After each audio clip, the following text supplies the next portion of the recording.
As we're talking about your upbringing, I know I've had the opportunity to spend time with your mom and dad, Dave and Kelly, and I know they've had a really big influence on you and your brother. And for those who don't know, Lauren's brother is Jason Bay, who spent a number of years in Major League Baseball. And so both, Lauren and Jason are extremely accomplished athletes. Was your dad, this was a bit of a leading question, but was your dad the one who was pushing you to do everything, or was he just the guy who was there whenever you needed him to throw the ball? He was just there. And that's something I tell kids all the time. Try everything. The only thing he ever encouraged us to do, he was very encouraging when we were doing something, but he was never pushing. Neither was my mom. We were always the ones driving the bus. He always says, he never asked me to go pitch. When it was softball season, I was always the one like, come on, dad, come on, dad, come on, dad. And there's a story about when they were young and Jason was really young, he was sitting there reading a paper and my brother was just flicking the paper. Come on, dad, come on, dad, come on, dad. It was always us that were excited to play. Part of the reason is they fostered it in a way of fun and enjoyment, not work. I never once thought of sports as work. I never once was attempting to do a sport thinking I'm going to, get a scholarship or I'm going to go to the Olympics. Of course, as a kid, you dream, but we continue to play sports because we truly enjoyed it. And our parents allowed us that type of space to play another sport if we wanted to. We were always encouraged and we had to, finish out what we started. But if our heart wasn't in it and we truly didn't like it, then it was on to the next sport. So you didn't specialize in softball at an early age? I didn't even play softball till I was 11. And even then... Think about that for a second, folks. Soon to be 3-time Olympic athlete didn't pick up the sport until she was 11. Okay, go on. Right. And even in high school, all through high school, I played volleyball in the fall, I played basketball in the winter, and I played softball in the spring and summer. And it wasn't even an option to not... it was exciting to be an athlete that played a bunch of different sports because I was ready to pick up the softball and the glove when it was softball season. And when it was over, I was so excited to pick up a volleyball. And there's so many things that translate from sport to sport, right? Volleyball, you have to get up and get your vertical. You have to get a lot of power. Basketball, lateral movement. There's so many kind of factors that other sports bring. And one of the things I tell athletes today, if I ever go speak to them, is you want to be an athlete. You don't want to be a softball player, basketball player. You want to be an athlete. Yeah. And I know you and Dave, who Lauren's husband, Dave, who they own Track Athletics now. You guys have spent a lot of time in this space. You understand, you've read the studies, you've lived it, obviously, but what are some of the misconceptions about focusing on one sport that people have today? And what's the science actually showing you?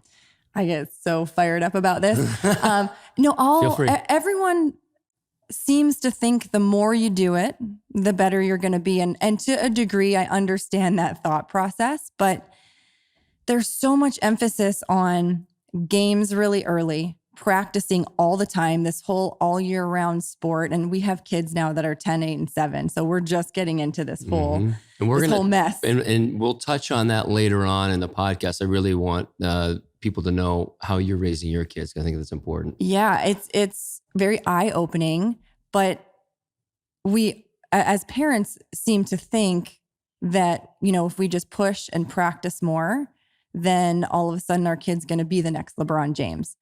When in reality, and studies show, overuse injuries are out of control. When I grew up, I didn't know a lot of teammates that had ACL surgeries. I didn't know a lot of teammates that had shoulder problems or when they were young, right? When they were 14, 15, that just... Sure. And so that's happening because let's use an example of a softball pitcher. She's pitching 12 months a year using that one kind of movement versus playing for 4 or 5 months and then playing basketball and then playing volleyball and then playing golf or whatever. And so she's giving that particular movement a rest. Absolutely. And she's if you keep doing the same thing over and over, you're creating an imbalance. And someone might say, oh, but those are the muscles you're going to use for your sport. And I'm going to say, first of all, they're a 14-year-old kid. They need to be a kid. And second of all, that's where overuse injuries come in anyways. So there's a ton of science talking about overuse injuries, but even as equally, negative is kids are quitting sports by like 11, 12, 13, 14. They're quitting sports because they're being pushed and it's not fun. And that's part of the excitement of putting your glove away and starting a new sport is you're really excited about playing that sport. And you have a new coach and you have new teammates, and it breaks up the monotony of doing the same thing all the time. You want to keep it exciting. They're kids. And even as an Olympic athlete, I'll tell you right now, I would never have made it as far as I did if I didn't like the sport. Enjoying it. Of course, there are going to be hard days, whether you are 14 or 24 trying to make it to an Olympics. There are going to be tough days, but it's that enjoyment of the sport and what you're doing that are going to keep you going through those tough days, as opposed to it just isn't worth it. I don't even like what I'm doing. Yeah. And I think that's I don't want that lost in the whole thing is there's like, listen to the kids, see their body language around the sport that they supposedly love. If they're dreading it, maybe mom and dad need to check themselves and listen to the kid, and I think we were, for whatever reason, when we lived in Chicago, like our oldest Jake now is 16, but we didn't play a lot of organized sports because it was a pain in the ass. And so he would pitch on the sidewalk to us, and he'd play basketball by himself in the backyard because he loved it. And so today he's still playing soccer and basketball. He picked up golf. He just stopped playing football, but he's a very active kid, and he thinks maybe soccer is his favorite sport, but he doesn't know. He just loves playing, and he loves being around his teammates, and he loves his coaches. And so I think we kind of lucked into like being in a really challenging situation in Chicago, and it really helped us just let Jake really kind of guide what he was to play and what intensity and the frequency. Well, and I think if you look a long time ago, it used to be really cool to be a have 3 letters, be that athlete that was the jacket. yes, right. That was what people aspired to be. People used to play sports, or the way I look at it, I was put into sports to learn life lessons, learn how to collaborate with other people, learn how to lose. There's all these great life lessons that are learned through sport. And now there's more of a feeling of, parents want the best 8-year-old soccer player. Like that's just not really what the avenue I would use sport for. Agree. And what really stands out in my mind about your experience and Jason's experience, and I had a similar experience with my parents, is the way to be supportive of your kids is if they need to play in a softball tournament 8 hours away, you drive them there. And that's what your parents did. And it blows my mind the amount of miles they put on the old odometer. But, that was the way they supported you. They didn't push you. If you're playing, we're here for you. And that's how I would argue that's a healthy way to let your kids follow the lead and to support them. And my parents, I played hockey growing up, and that's a big time commitment. There's a lot of early practices in cold ice arenas, and it's kind of sucky, and my parents did that like all my teammates' parents did. And so I appreciate deeply the sacrifices they made. And if I wanted to quit hockey, they would have let me,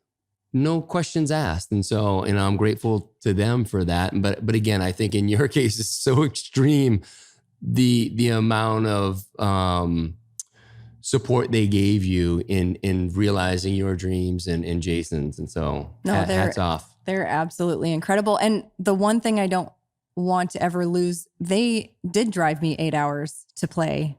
That wasn't because they thought it was going to get me a scholarship.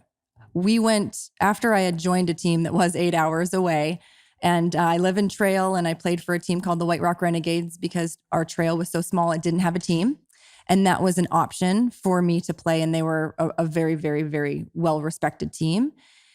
And after I'd already agreed and gone, it was because I loved playing so much. They were supportive, but we went down to a tournament, and my dad had asked, a coach, he said, "Hey, do you think number 3 over there could play Division 1 softball?" We had no idea. It wasn't premeditated on his part. Like, oh my gosh, we're going to get her into a school. It wasn't at all. It was, she loves to play. This is an opportunity. We'll go for it.